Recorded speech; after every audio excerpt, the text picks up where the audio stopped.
The Grand Chamber of the Alien Council was silent, eerily silent. Representatives of 17 powerful species sat in a crescent arc, their reptilian eyes, feathered brows, or chitin-plated heads tilted slightly forward as the human entered. He walked alone. No guards. No entourage. Just a simple black suit, a metallic briefcase in his right hand, and a calm expression that seemed to unnerve even the most war-hardened among them. His name was Ambassador Marcus Vale, the first human diplomat invited to the intergalactic Concord. Many thought it a gesture of peace. Others believed it was a trap. It was the latter. As Marcus reached the center of the chamber, the lights dimmed. A voice, cold and oily, echoed through the chamber.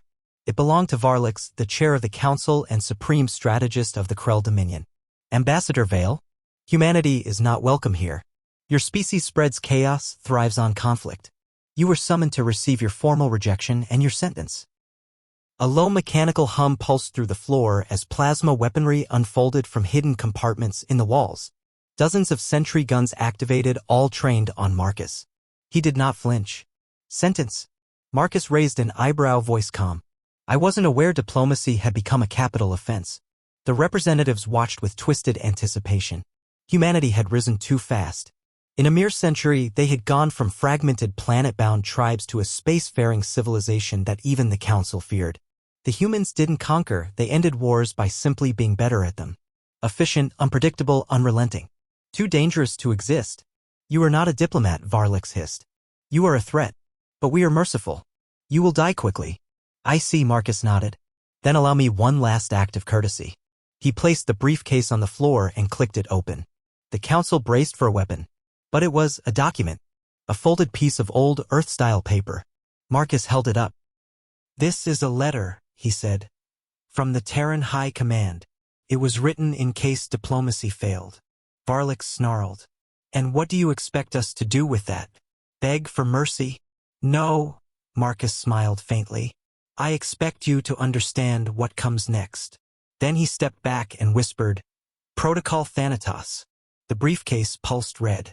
The chamber's lights flickered. For a moment, silence. Then a chaos.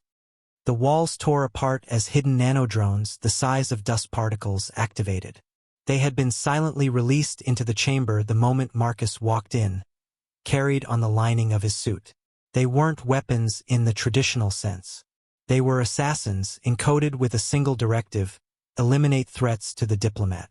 In 4.7 seconds, 3 guards were reduced to ash. The Council's shields, boasting the most advanced defense tech in the galaxy, collapsed without explanation. Varlix lunged forward, but his exosuit locked mid-motion as the nanites invaded its servos. Screams echoed. Gasps turned into gurgles.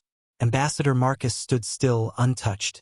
One representative, a Laruvian female named Talani, who had once voted for peace with Earth, crawled toward him. What are you? She whispered. He leaned down, his eyes cold. I am what you made me. The last thing she saw was the flicker of crimson light in his pupils. Hours later, a Terran recovery vessel descended silently on the ruined capital of the Alien Council.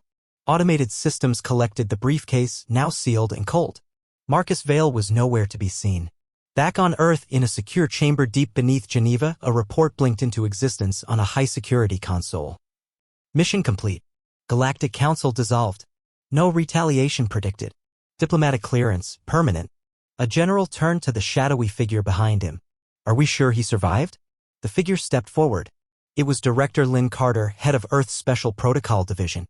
He always survives, she said. He's not just a diplomat. He's death in a suit.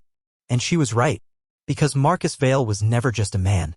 He was a living protocol, engineered from birth, trained across dimensions, equipped with neural firewalls, ghost tech, and a mind that processed warfare the way poets processed words. Humanity had sent him not to negotiate, but to deliver a message.